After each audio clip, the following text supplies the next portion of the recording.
Sarcastically na pinag-usapan dahil sa kanyang malihim na pagsuporta pa rin kay Ricey Avila.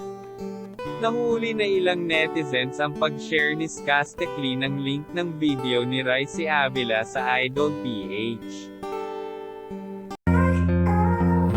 Welcome to Sikat Story. Sarcastically na pinag-usapan dahil sa kanyang malihim na pagsuporta pa rin kay Ricey Avila.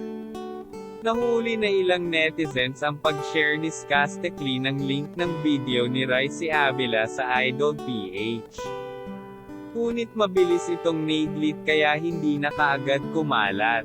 Nahihirapan ngayon si sarcastically na suportahan siya sa public dahil mabilis ang mga marites at mainit pa rin siya ngayon sa mga bashers niya.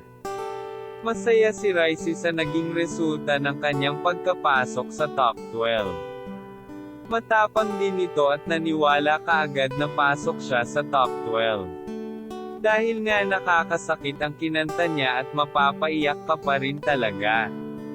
Hindi rin nga napigilan ni Moira na maiyak muli.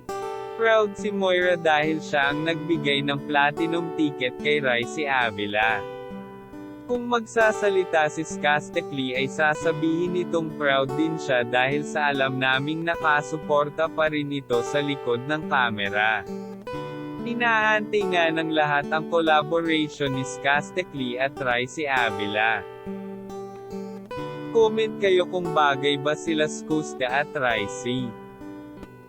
Yan lang ang ating mainit na chika.